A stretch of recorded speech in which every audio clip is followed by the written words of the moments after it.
सल्लल्लाहु अलैहि वसल्लम ने ये सब देखा तो आप सल्लल्लाहु अलैहि वसल्लम नाराज हो गए और फरमाया, मुझे बस अकेला छोड़ दो।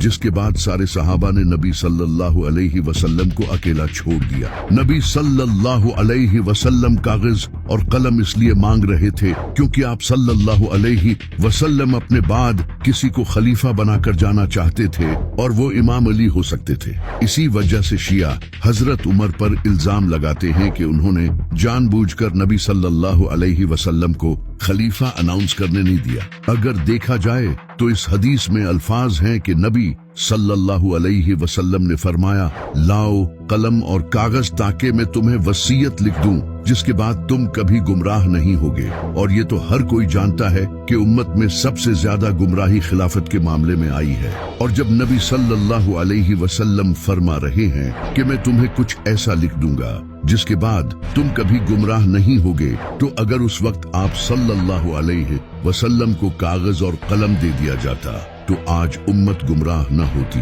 ये सहाबा की बहुत बड़ी गलती थी जिसकी सजा आज पूरी उम्मत भुगत रही है। इसी वजह से अब्दुल्ला बिन अब्बास जो नबी सल्लल्लाहु अलैहि वसल्लम के चचाजाद भाई थे, वो सारी जिंदगी इस पर रोया करते थे और फरमाते थे कि उस दिन सहाबा ने नबी सल्लल्लाहु अलैहि वसल्लम के साथ जो भी किया वो बहुत गलत था। और कमाल की बात ये है कि अब्दुल्ला बिन अब्बास सारी जिंदगी इमाम अली के साथ रहे थे। इस वाक़ये के 4 दिन बाद नबी सल्लल्लाहु अलैहि वसल्लम वफात पा गए। जब आप सल्लल्लाहु अलैहि वसल्लम की वफात हुई तो तमाम सहाबा गम में रोने लगे। तभी किसी सहाबी ने आकर इन्हें खबर दी कि वहाँ सकीफा बनी सादा में अंसार अपना खलीफा चुनने वाले हैं। ये सुनकर हजरत अबू बकर और हजरत उमर फौरन वहाँ चले गए, जबकि इमाम अली अलैहिस्सलाम नबी सल्लल्लाहु अलैहि वसल्लम के साथ ही रहे क्योंकि वो आप सल्लल्लाहु अलैहि वसल्लम की तदफीन छोड़कर नहीं जाना चाहते थे। नबी सल्लल्लाहु अलैहि वसल्लम ने फरमाया था कि मुझे अली और मेरे चचा अब्बास ही दफन करें। सिर्फ इमाम अली ही नहीं, हजरत जुबैर, हजरत सलमान फारसी, हजरत मिकदाद, हजरत बिलाल और हजरत साद बिन उबादा भी नबी सल्लल्लाहु अलैहि वसल्लम को छोड़कर नहीं गए। सकीफा बनी सादा पहुंचकर हजरत अबू बकर ने अंसार को कहा कि नबी सल्लल्लाहु अलैहि वसल्लम कुरैश में से थे तो खलीफा भी कुरैश से ही होना चाहिए। जबकि अंसार हजरत साद बिन उबादा को खलीफा बनाना चाहते थे, लेकिन वो उस वक्त वहां मौजूद नहीं थे। इसके बाद हजरत उमर ने हजरत अबू बकर का हाथ बुलंद किया और लोगों ने इन्हें खलीफा चुन लिया।